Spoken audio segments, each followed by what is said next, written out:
Tea water. I forgot to actually. I put on tea water yesterday on the stream, but I forgot to go and get my tea though. Like, yay!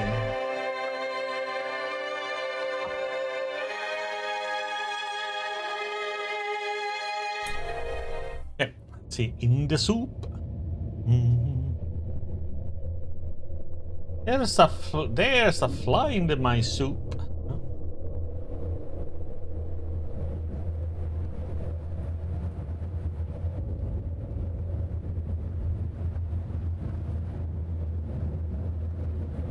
That would require some pretty good strength to stab somebody that far in.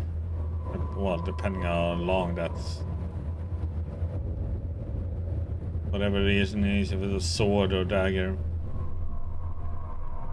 The poor staring white face was more than I could bear.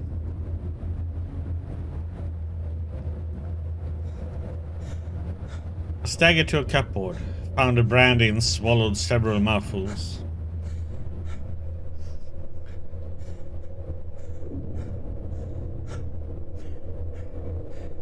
And here's the thing. I had seen men die violently before. Indeed, I had killed a few myself in the Matabele War. But this cold-blooded indoor business was different.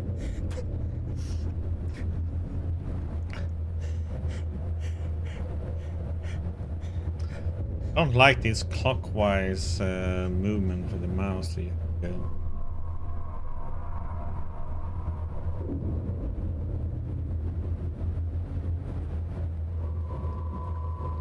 And here's the thing.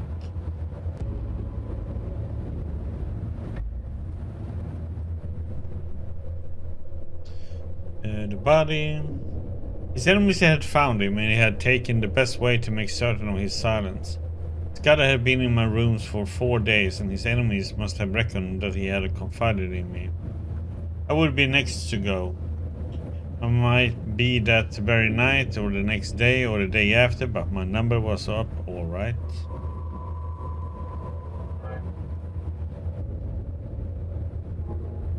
Supposing I went out now and called in the police, or went to bed and let Paddock find the body and call him in the morning. What kind of story was I to tell about Scudder? The odds were 1,000 to 1 that I would be charged with the murder, and the circumstantial evidence was strong enough to hang me.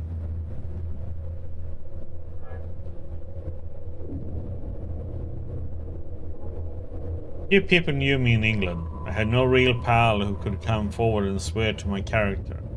Perhaps that was what those secret enemies were playing for. They were clever enough for anything, and an English prison was as good a way of getting rid of me until after June 15th as a knife in my chest. If I told the whole story and by any miracle was believed, I would be playing their game. Carolinas would stay at home, which was what they wanted. I'm an ordinary sort of fellow, not braver than other people, but I hate to see a good man down, and that long knife would not be the end of Scudder if I could play the game in his place.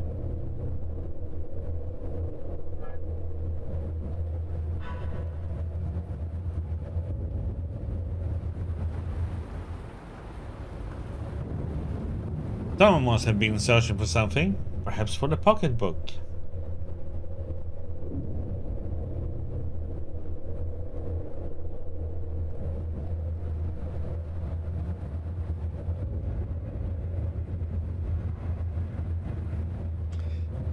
Okay.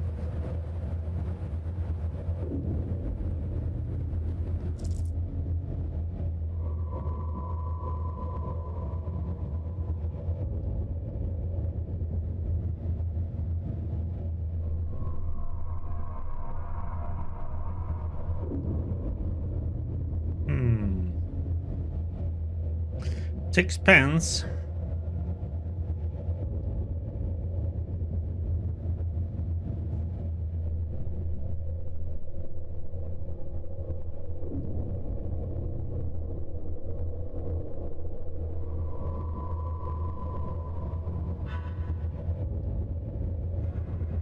There was nothing in the waistcoat pocket.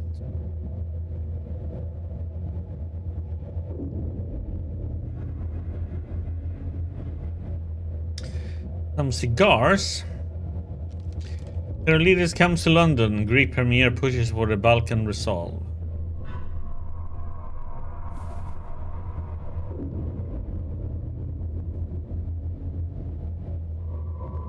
Chapter 32. Jackson, the soldier and the man.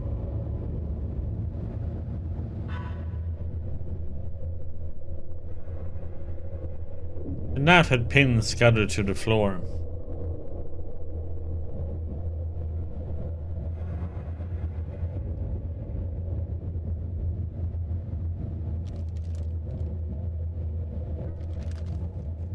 American agent, suicide by gunshot, suicide, coroner's inquest.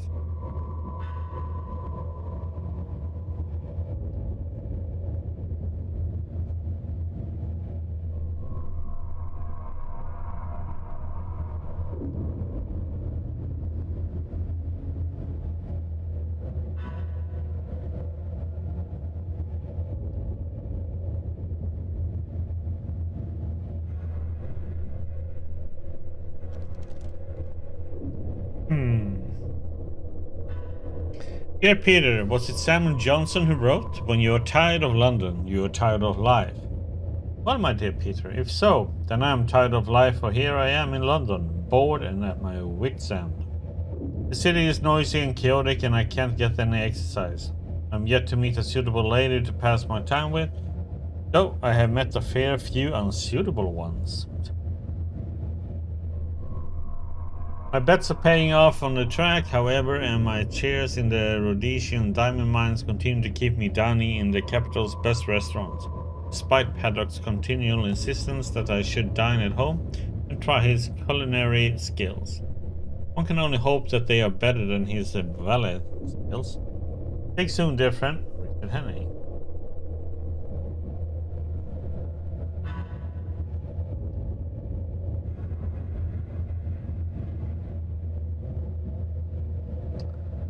Victoria Regina.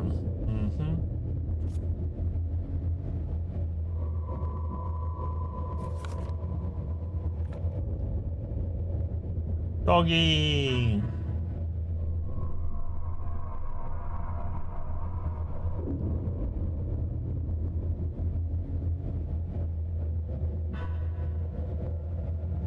Stone unturned, done.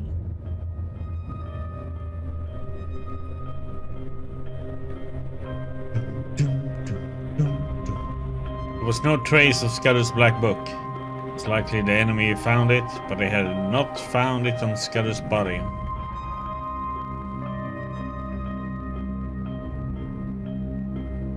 I had come to a decision.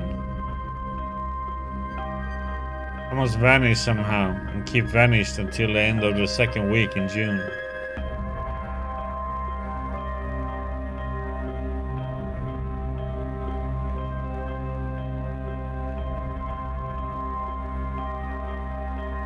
Then I must find a way to get in touch with the government people and tell them what Scudder had told me.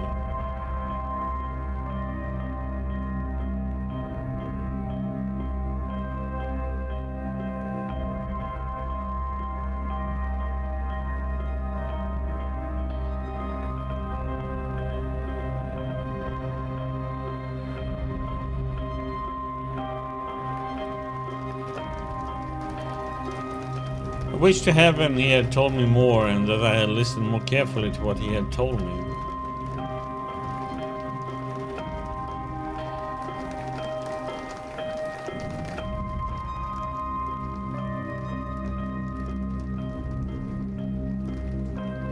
It was a big risk that, even if I weathered the other dangers, I would not be believed in the end.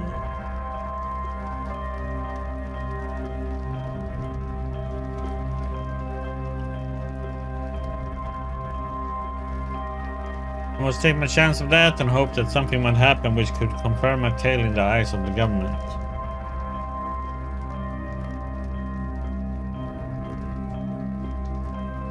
So it's been as films? Huh. Yeah, I know it's an adventure novel. I just didn't know about it's done 4 times as films too. Interesting.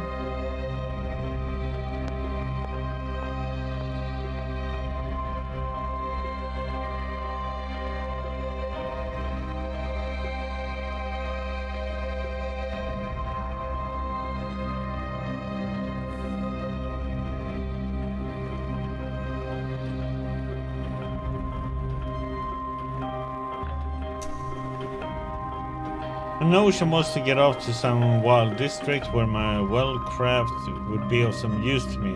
I would like to be, for I would be like a trapped rat in a city.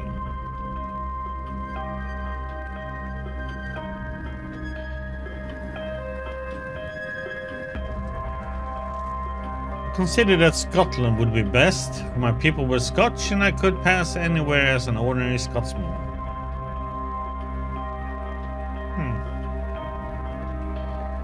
Interesting. It could be. That would be cooler. I fixed on Galloway as the best place to go.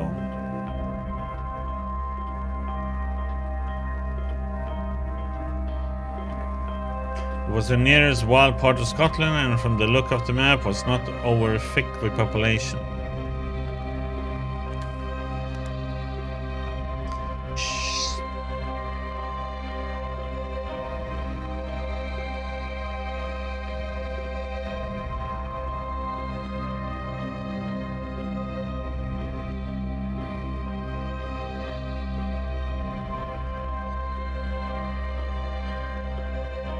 Yeah, it's been around for a while then, with all these movies and also as like a novel on the computer. I was had to make my way to St. Pancras train station. I was pretty certain that Scudder's friends would be watching for me outside. This puzzled me for a bit, and I had an inspiration, on which I went to bed and slept for 2 troubled hours.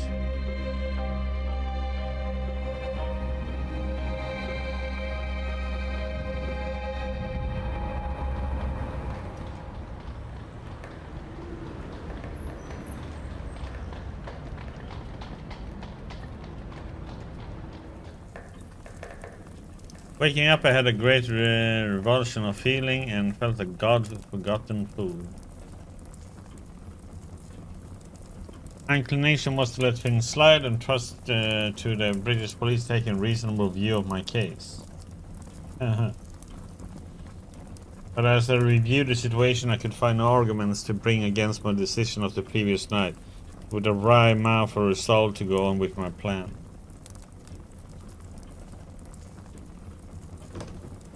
I mounted a well-used tweed suit and a pair of strong nail boots and a flannel shirt with a collar. Into my pockets I stuffed a spare shirt, a cloth cap, some handkerchiefs and a toothbrush. Took 50 pounds of it in sovereigns in a belt which I had brought back from Rhodesia.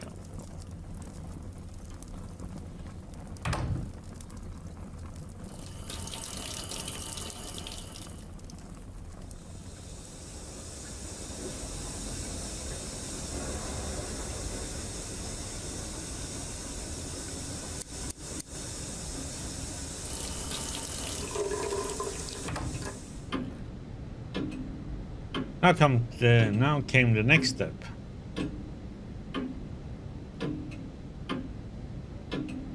Haddock used to arrive punctually at 7:30 and let himself in with the latchkey.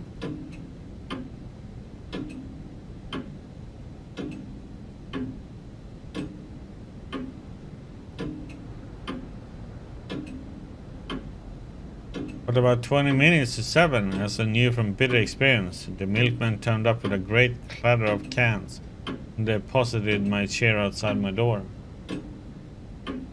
On him I staked all my chances.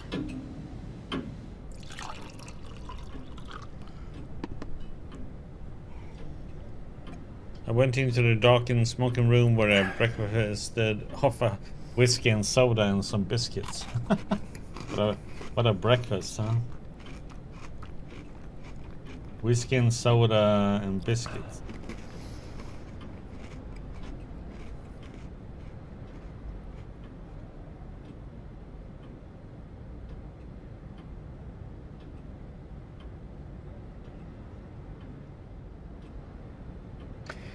But by this time I was getting on for 6 o'clock. Put a pipe in my pocket and filled my pouch from a tobacco jar on the table by the fireplace.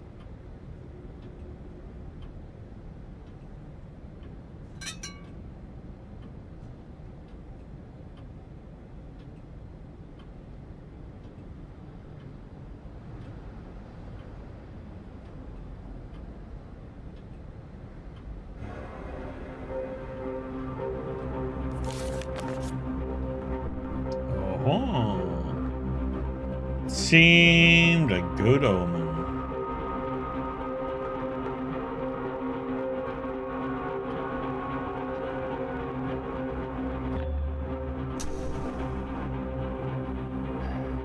Goodbye, old chap. I'm going to do my best for you. Wish me well, wherever you are. I hung about in the hall waiting for the milkman. I was fairly choking to get out of the doors.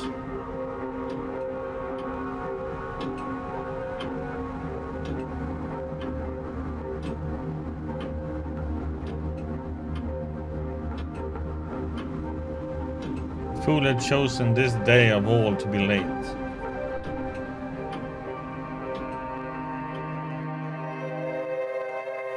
Yep, let me get my tea and